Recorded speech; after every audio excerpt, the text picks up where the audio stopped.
Eh bien voilà, je vais continuer avec ces vidéos, ces courtes vidéos de 10 minutes, 15 minutes, à travers lesquelles j'exprime des choses qui sont sur mon cœur. Alors ça sort souvent de manière spontanée, et si bien que le titre aussi peut paraître un peu étrange. Et le titre de cette vidéo, c'est « Le Dieu qui a des émotions ». Alors qu'est-ce que je veux exprimer ici?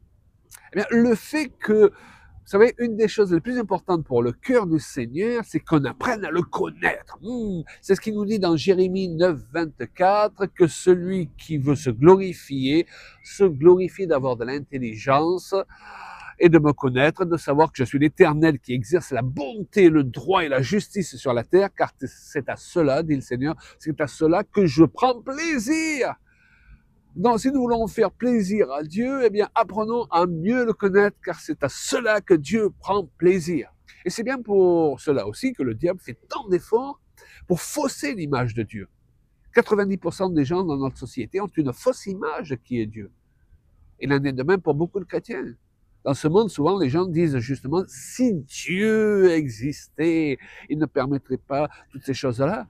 Parce qu'ils s'imaginent que Dieu est à la base de tous ces dysfonctionnements, ces choses anormales qui se passent dans le monde et qui nous entourent. La Bible dit que le monde entier est sous la puissance du malin, et que Dieu veut qu'on apprenne à le connaître, et qu'on apprenne je dirais même aussi à fonctionner, à marcher avec lui, pour qu'il nous inspire par son esprit à être une influence positive dans ce monde détraqué, perverti. Pour beaucoup de chrétiens, au fur et à mesure de leur marche chrétienne, au lieu de mieux connaître le cœur du Seigneur, ils deviennent légalistes, religieux dans le mauvais sens du terme, et ils s'éloignent de plus en plus de la pensée de Dieu. Et ils interprètent de plus en plus mal ce qu'il nous dit dans la Bible, entre autres dans la Bible, sa parole. Parce qu'il n'interprète pas avec le cœur du Seigneur, il l'interprète avec un regard légaliste, souvent lié au jugement.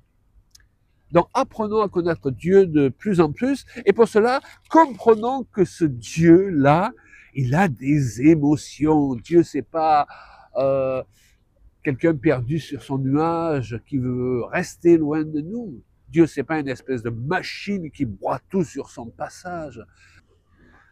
Dieu est un Dieu qui a des émotions.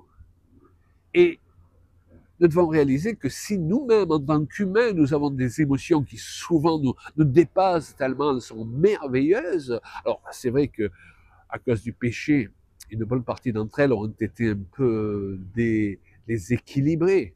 Nous sommes dysfonctionnels, mais ça n'empêche pas que nous avons des émotions extraordinaires.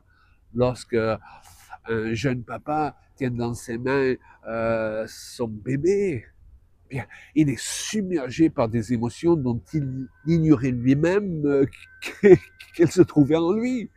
Et ça, j'en sais quelque chose parce que j'ai vu mes deux fils être littéralement submergés par cette notion nouvelle. Je suis papa. Et d'un coup, je suis prêt à donner ma vie pour un petit être. Ça devient ma priorité. Et il en est de même pour les filles et les mamans, évidemment. Le psaume 145:8 dit « L'Éternel est miséricordieux et compatissant, lent à la colère et riche en bonté. » Mes amis, cette compassion que nous sentons souvent à l'égard des gens, si nous l'avons, c'est parce que Dieu l'a avant nous.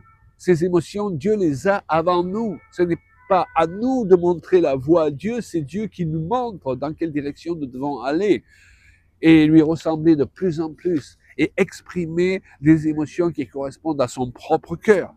Ésaïe 57, 15, 16 dit, et c'est le Seigneur qui parle, j'habite dans les lieux élevés, dans la sainteté, mais je suis avec l'homme contrit et humilié, afin de ranimer les esprits humiliés, afin de ranimer les cœurs contrits idolâtrie. Je ne veux pas contester à toujours, dit le Seigneur, ni garder une éternelle colère.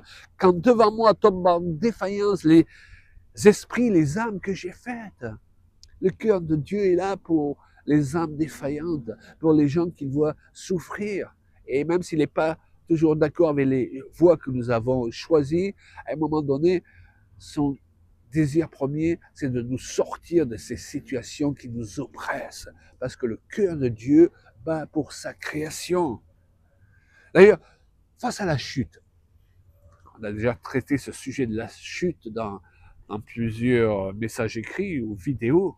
C'est la plus grande déception de Dieu, la chute. C'est le plus grand drame de l'humanité. Eh bien, une chose qu'on ne conçoit pas souvent, parce qu'on ne connaît pas assez le Seigneur, on ne réalise pas que la chute, c'est le cœur brisé de Dieu.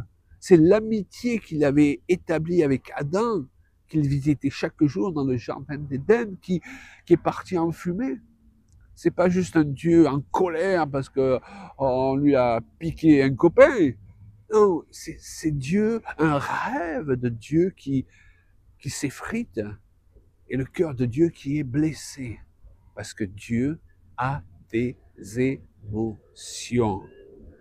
Dieu, face à Israël qui se détourne de lui, eh bien, il exprime dans les prophètes, il s'exprime dans les prophètes comme un homme qui a les émotions d'un mari trompé, d'un mari dont la femme est adultère, qui est touché au plus profond de lui, de ce comportement, qui vit le rejet. Alors je sais, certaines personnes ont du mal avec cela. Une personne me dit, mais non, voyons Dieu, vous ne pouvez pas lui donner des émotions comme cela, c'est le rendre trop humain. Mais non, il y a un côté négatif dans le fait d'être humain, trop charnel, puis il y en a un autre, très positif, parce que ce sont les émotions de Dieu lui-même qui ont été déversées dans la créature qu'est l'homme. Pourquoi il a amené certains prophètes à vivre certaines choses pour qu'ils puissent faire le parallèle entre leurs émotions et les émotions de Dieu pour mieux comprendre et mieux prophétiser. J'ouvre une parenthèse d'ailleurs, prophétiser, c'est partager une partie des émotions de Dieu. Pour bien prophétiser, il est important de bien comprendre le cœur de Dieu et de partager une partie des émotions de Dieu. Jean 1, 18, il est dit au sujet de Dieu que personne ne l'a vu, sauf le Fils unique qui est dans le sein du Père, et c'est celui qui l'a fait connaître. Jésus est celui qui est venu faire connaître qui est Dieu, comme jamais aucun prophète avant lui ne l'a fait connaître. Donc Jésus est venu faire connaître Dieu comme un Père. Il nous a dit, lorsque vous priez, priez Père qui est aux cieux. Et le terme qui est utilisé, là, c'est le terme Abba, c'est-à-dire encore plus précisément que Père, encore plus proche que la relation avec quelqu'un qui est notre géniteur, Papa. Et c'est l'apôtre Paul qui le dira plus loin, l'Esprit qui est en nous nous fait soupirer, crier. Papa, nous voulons une relation proche avec toi, une relation de fils, de fille avec leur papa. Et nous comprenons tout cela à travers une parabole bien connue, la parabole du fils prodigue. Dans Luc 15, 20, 32, on peut la lire, ou du moins une partie. Comme il était encore loin, ce fils prodigue qui allait dilapider ses biens dans une vie de péché, il décide de revenir vers son père parce qu'à un moment donné, il a tout perdu. Comme il était encore loin, son père le vit et fut ému de compassion. Il courut se jeter à son cou et le baisa. Moi, Dieu, il n'est pas là en train de dire, bon, ben, je garde mes distances maintenant, n'est-ce pas? Non, Dieu, il n'a pas honte, il n'a pas une image à sauver. Ce qui l'importe, c'est de manifester son amour à sa création. Et à plus forte raison, à ses enfants qui l'ont accepté un jour à travers Jésus-Christ comme leur sauveur et libérateur. Et il court se jeter au cou de son fils. Le fils lui dit, mon père, j'ai péché contre le ciel et contre toi, je ne suis plus digne d'être appelé ton fils. Mais, Et le Père dit à ses serviteurs, allez, allez, apportez vite la plus belle robe et en revêtez, mettez-lui un anneau au doigt et des souliers aux pieds. Amenez le veau gras et tuez-le, mangeons et réjouissons-nous, car mon fils que voici était mort et il est revenu à la vie. Il était perdu et il est retrouvé. Waouh, et ils commencèrent à se réjouir. La vie chrétienne, c'est pas pour passer son temps dans la tristesse de la repentance. Il y a un temps pour la repentance et la tristesse, et puis il y a un temps pour se réjouir avec Dieu. Dieu veut se réjouir avec nous de ce que nous sommes revenus à lui, ou chaque fois que nous chutons, que nous décidons de revenir pour trouver conseil, pardon auprès de lui. Dieu veut nous retrouver si nous sommes égarés, parce que Dieu a des émotions de Père. Et puis on comprend mieux qui est le Père, sa personnalité, lorsque on regarde à Jésus. Les évangiles nous relatent la vie de Jésus et beaucoup de choses qu'il a dites et faites. Et dans Jean 14, 8, 9, il est dit que Philippe dit à Jésus, « Seigneur, montre-nous le Père et cela nous suffit. » Et Jésus lui dit, « Il y a si longtemps que je suis avec vous, et tu ne m'as pas connu, Philippe. Celui qui m'a vu a vu le Père. » Donc si nous regardons bien, en lisant les évangiles, à la vie de Jésus, nous allons mieux comprendre qui est Dieu le Père. Luc 10, 21, il est dit en ce moment même, Jésus tressaillit de joie par le Saint-Esprit. Il dit, je te loue Père de ce que tu as caché ces choses aux sages et aux intelligents et de ce que tu les as révélées aux enfants. Ouais. Alors nous, dans notre concept européen, la Bible dit, il tressaillit. Tressaillir, c'est où je bouge un peu le petit doigt, j'ai tressailli. Mais là, dans le texte original, cela signifie, cette expression tressaillir, tourbillonner sur soi en criant, waouh! Jésus avait des émotions. Il ne les retenait pas, il les laissait s'exprimer lorsqu'il était dans la joie comme quand il était dans la tristesse. Matthieu 26, 38 nous dit que lorsque Jésus était dans le jardin de Gethsémani, il n'était pas là dans cet état d'esprit. Bon, bah, c'est juste une formalité, n'est-ce pas? Je vais monter sur la croix et puis ça va vite être réglé. Non, non, il a ressenti ce qu'un homme peut ressentir. La peur, l'angoisse. La Bible dit qu'il a prié.